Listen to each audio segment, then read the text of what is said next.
अस्सलाम वालेकुम, my name is Noman Ahmed Khatri and you watching standard education system. आज इंशाल्लाह हम यूनिट 14 को डिस्कस करेंगे और अब तक हम 13 यूनिट्स डिस्कस कर चुके हैं। यूनिट 14 के अंदर हमारा जो टॉपिक है वो यूनिट 13 से ही मिलता जुलता है, लेकिन थोड़ी सी इसमें चेंजेस हैं। यूनिट 13 के अंदर अगर आपको याद हो तो हमने बात की थी कि हम नीड्स और नीड का इस्तेमाल किस तरह से करते हैं। आज हम डिस्कस करेंगे कि नीड्स टू और नीड टू का इस्तेमाल इंग्लिश में किस तरह से होता है। लेकिन अपना टॉपिक डिस्कस करने से पहले मैं आपके साथ कुछ शेयर करना चाहूँगा। कुछ लोगों का ख्याल ये होता है कि सिर्फ और सिर्फ उनकी इंग्लिश स्पीकिंग अच्छी होनी चाहिए और उसके बाद वो अपना काम कर सकते हैं और दुनिया को इम्प्रेस कर सकते हैं। याद रखिएगा, जब भी आप कोई लैंग्वेज सीखते हैं वो चारों स्किल्स जो हम बात करते हैं, चाहे वो स्पीकिंग हो, रीडिंग हो, लिसनिंग हो या राइटिंग हो, इन चारों की अपनी जगह अहमियत होती है। अगर आप अपनी स्पीकिंग को इम्प्रूव करना चाहते हैं तो उसके लिए आपको अपनी लिसनिंग बेहतर करनी पड़ेगी। अगर आप अपनी राइटिंग स्किल्स को बेहतर करना चाहते हैं तो उसके लिए आपको रीडिंग अच्छी करना पड़ेगी। मैं राइटिंग की अहमियत से रिलेटेड आपको कुछ बात बताना चाहता हूँ। आपने बहुत पहले एक मैसेज सर्कुलेट कर रहा था और आपने भी ज़रूर पढ़ा होगा। एक रिमाइंडर के तौर पर आपके साथ वो कहानी शेयर करता हूँ ताकि आपको राइटिंग की अहमियत का अंदाज़ा हो। एक न्यूयॉर्क की स्ट्रीट के अंदर एक फ़कीर जो है वो भीख मांग रहा होता है, ठीक है, और वो अंधा होता है, भीख मांग रहा होता है। उसने एक प्ले कार्ड रखा हुआ होता है जिस पर लिखा होता है आई एम ब्लाइंड प्लीज़ हेल्प मी। एक शख्स रोज़ाना वहाँ से गुजरता है और देखता है कि इस एक्सप्रेशन के बावजूद लोग इसकी मदद नहीं कर रहे और वो बमुश्किल कुछ कॉइन्स जमा कर पा रहा है। तो वो शख्स क्या करता है, वहाँ पर रुकता है और उस प्ले कार्ड को उठाता है, उसके ऊपर कुछ लिखता है और चला जाता है। वो शख्स, अंधा शख्स जो होता है, वो उसके जूतों से उसको फील करता है कि कोई शख्स खड़ा हुआ है यहाँ पर और ये प्ले कार्ड के साथ कुछ कर रहा है या कुछ लिख रहा है। जब शाम में वो शख्स वहाँ से गुजरता है तो वो देखता है कि इस बार उस अंधे फ़कीर ने बहुत सारी कलेक्शन की हुई है।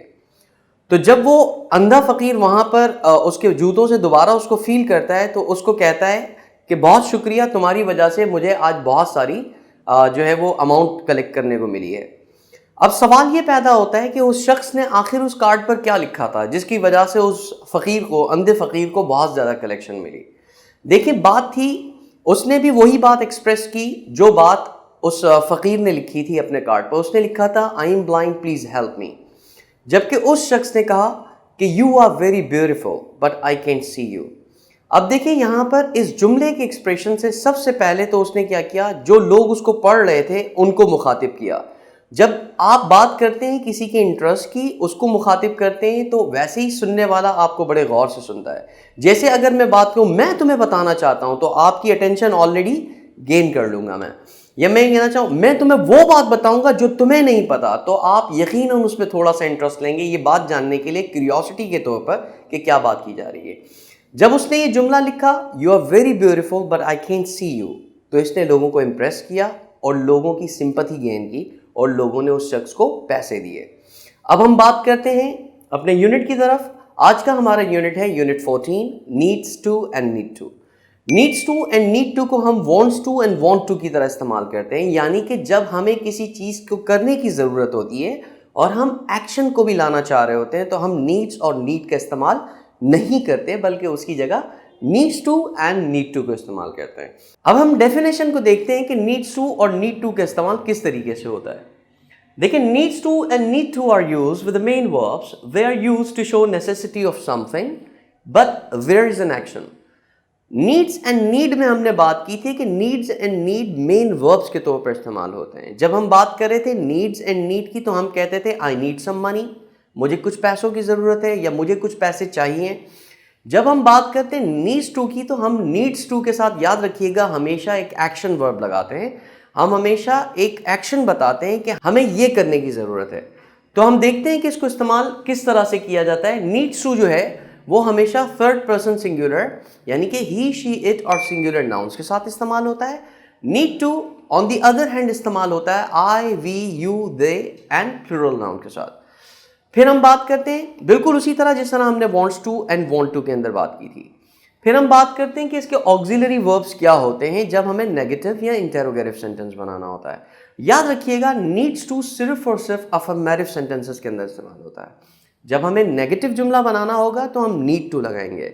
जब हम नीड टू लगाएंगे तो नेगेटिव बनाने के लिए हमें एक ऑक्सिलरी वर्ब चाहिए होगा, तो हम क्या लगाएंगे, डज लगाएंगे और उसके साथ नॉट लगा देंगे और कॉन्ट्रैक्शन के साथ हम इसको कहेंगे डजंट। अगर आपने कॉन्ट्रैक्शंस हमारा यूनिट नहीं देखा तो यूनिट 10 को ज़रूर देखिएगा, उसके अंदर हमने कॉन्ट्रैक्शंस को डिस्कस किया हुआ है। इसी तरीके से जब हम आई, वी, यू, वे या दूसरे प्लूरल नाउन्स की बात करेंगे तो हम नेगेटिव बनाने के लिए डू के साथ नॉट लगाएंगे और इसको हम कॉन्ट्रैक्शंस के साथ डोंट पढ़ेंगे। स्ट्रक्चर्स को देखते हैं, स्ट्रक्चर्स कैसे इस्तेमाल होते हैं। देखिए वही स्ट्रक्चर है, वही सब्जेक्ट वर्ब ऑब्जेक्ट है, सिर्फ वांट्स टू की जगह needs to and need to है। फिर नेगेटिव के अंदर डजंट डोंट के साथ नीड टू है, नॉट नीड्स टू। फिर डजंट डू के साथ need to and then doesn't and don't के साथ हम नीड टू लगाएंगे।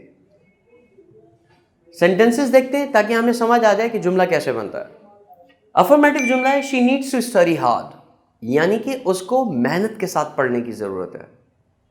She doesn't need to study hard, उसे मेहनत के साथ पढ़ने की ज़रूरत नहीं है because she is already a brilliant student, और उसको ज़्यादा मेहनत करने की ज़रूरत नहीं है, वो वैसे ही रेगुलरली पढ़ रही होती है तो उसको सिर्फ रिवाइज करने की ज़रूरत है। Does she need to study hard, क्या उसे मेहनत के साथ पढ़ने की ज़रूरत है। Doesn't she need to study hard, क्या उसे मेहनत के साथ पढ़ने की ज़रूरत नहीं है। नेगेटिव इंटेरोगेटिव सेंटेंसेस का इस्तेमाल हम क्यों करते हैं, जब हम किसी बात को कंफर्म कर रहे हो और साथ में हम क्या करते हैं, ये एक एक्सप्रेशन है कि हम नेगेटिव पार्ट लगा के हम उसको कंफर्म कर रहे होते हैं। जब बात आती है नीड टू की तो अब हमें समझ आ जाना चाहिए कि subject definitely I, we, you, वे या कोई प्लूरल नाउन होगा। मैंने यहाँ पर एक प्लूरल नाउन उठाया हुआ है, boys. Boys need to work harder than girls. हाँ, अब यहाँ पर एक कॉन्फ्लिक्ट आ जाएगा क्योंकि बॉयज कहेंगे ये देखो हमारे लिए क्या बात कही जा रही है कि हमें ज़्यादा मेहनत करने की ज़रूरत है, और गर्ल्स कहेंगी ये देखें हमारे फेवर में बात हो रही है क्योंकि हमें ज़्यादा मेहनत करने की ज़रूरत नहीं होती, हम ऑलरेडी स्मार्ट होते हैं। ठीक है, तो हम यहाँ पर जेंडर बायस नहीं कर रहे बल्कि एक जुमला है, इसको जुमले के तौर पर ही लेते हैं। Boys need to work harder than girls, लड़कों को लड़कियों से ज़्यादा मेहनत करने की ज़रूरत है। Boys don't need to work harder than girls, लड़कों को लड़कियों से ज़्यादा मेहनत करने की ज़रूरत नहीं है। Do boys need to work harder than girls, क्या लड़कों को लड़कियों से ज़्यादा मेहनत करने की ज़रूरत है। Don't boys need to work harder than girls, क्या लड़कों को लड़कियों से ज़्यादा मेहनत करने की ज़रूरत नहीं है। इसी तरीके से आप अपने आसपास देखिए, जुमले सोचिए और सोचिए कि आपको क्या करने की ज़रूरत है, आपके दोस्तों को क्या करने की ज़रूरत है, अम्मी को क्या बनाने की ज़रूरत है या क्या करने की ज़रूरत है, अब्बू को क्या करने की ज़रूरत है, और इस तरीके से सेंटेंसेस को प्रैक्टिस कीजिए। आपको याद दिलाता चलूँ कि हमने हर यूनिट के साथ एक असाइनमेंट रखा हुआ है जो आपको फिल करके हमें सबमिट करवाना है अगर आप एक फ्री सर्टिफिकेट अवेल करना चाहते हैं। हमारा यूनिट यहीं पर ख़त्म होता है। इंशाल्लाह मिलते हैं नेक्स्ट यूनिट में। अपना बहुत ज़्यादा ख्याल रखिएगा। अल्लाह हाफ़िज़।